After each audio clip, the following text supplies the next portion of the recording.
Welcome to நடந்தது என்ன. அனைவருக்கும் கோபிநாத்தின் அன்பு வணக்கங்கள். சமீபத்தில் ஒரு ஸ்டாட்டிஸ்டிக்ஸ் புள்ளி விவரம் வெளியிடப்பட்டது. சென்னை நகரின் தெருக்களில் தினந்தோறும் சராசரியாக 2 முதியவர்கள் ஆதரவின்றி கைவிடப்படுகிறார்கள்.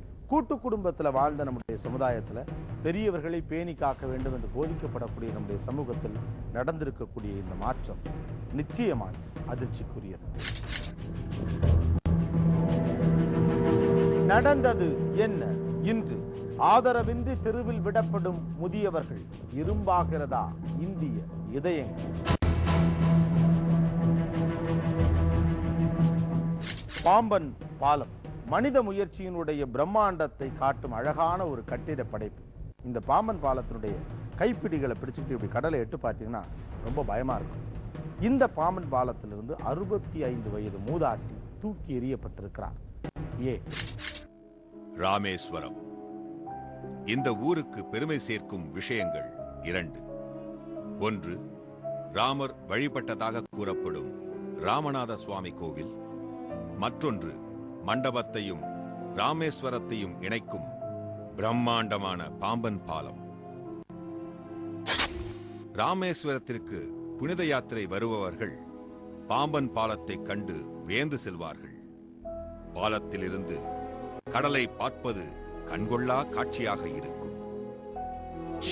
இயற்கை அழகும் மனித படைப்பும் ஒருங்கே அமைந்த இந்த பாலத்தில் சில நாட்களுக்கு முன்பு நடந்த ஒரு சம்பவம் மனதை விட்டு நீங்காத ஒரு நிகழ்வாக பதிவாகிவிட்டது. மரகதம் கோவை நீலிக்கோணார் பாளையத்தைச் சேர்ந்த 65 வயது பெண்மணி. கணவரை விட்டு பிரிந்து வாழும் மரகதம் தனது 2 சகோதரர்கள் ஆறுமுகம் மற்றும் பழனிச்சாமி பராமரிப்பில் மாறி மாறி இருந்து வந்தார். இந்த நிலையில் மரகதம் முடக்குவாதத்தால் பாதிக்கப்பட்டார். இதன் பிறகு மரகதத்தை கவனித்துக் கொள்வது என்பது அவரது 2 சகோதரருக்கும் தினசரி நடக்கும் ஒரு துன்ப நிகழ்வாக மாறிவிட்டது. முதியோர் இல்லத்தில் சேர்ந்துவிட்டால் மற்ற முதியோர்களுடன் எப்பாடுபட்டாவது வாழ்வின் கடைசி கட்டத்தை கழித்துவிடலாம் என்பது மரகதத்தின் எண்ணமாக இருந்தது. இதையடுத்து மரகதத்தை முதியோர் இல்லத்தில் சேர்ப்பதற்காக அவரை பரமக்குடிக்கு அழைத்து வந்தார் ஆறுமுகம். ஆனால் அதன் பிறகு நடந்த நிகழ்வுகள் மரகதத்தை வாழ்க்கையின் நிரந்தர இல்லத்திற்கு கொண்டு சென்று விட்டது.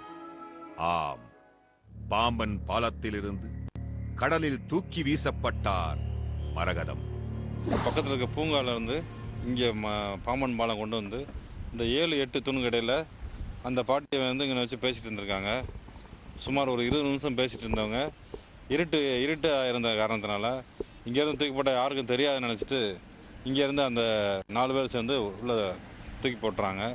இந்த அம்மாவை வந்து கொலை பண்ணணும் அப்படின்ற எண்ணத்தோடு தான் இவங்க அங்கேருந்து வந்திருக்காங்க, கோயம்புத்தூர்ந்து புறப்பட்டு வந்திருக்காங்க. இங்கே வந்துட்டு அதே செயலை செஞ்சுட்டு திட்டமிட்டபடியே இவங்க வந்து இங்கே பண்ணிவிட்டு திரும்பி ரிட்டர்ன் போகும்போது மாட்டிடுறாங்க. மாட்டினதில் போலீஸ் பிடிச்சி இப்போ கேஸ் போட்டு அவங்க எல்லாம் ஜெயிலில் இருக்காங்க.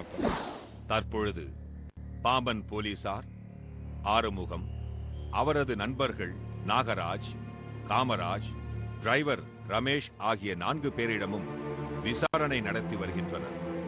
கடலில் வீசப்பட்ட மரகதத்தின் உடலையும் போலீசார் தொடர்ந்து தேடி வருகின்றார்கள். ஒரு 60 வயது தம்பி தன்னுடைய 65 வயது அக்காவை பராமரிக்க முடியவில்லை, முதியோர் இல்லங்களிலும் சேர்த்துக்கொள்ள மறுக்கிறார்கள் அப்படிங்கிறதுக்காக பாம்பன் பாலத்திலிருந்து கடல்ல தூக்கி போட்டு கொன்ன சம்பவம் நிச்சயமாய் அதிர்ச்சிக்குரியது. ஆனா கொலையில முடியலைன்னாலும் கூட இதயத்தை கனக்க வைக்கக்கூடிய பல சம்பவங்கள் இன்றைக்கும் தமிழ்நாட்டில் இது தொடர்பாக நடந்து கொண்டே இருக்கிறது. இடைவேளைக்கு பிறகு பார்க்கலாம்.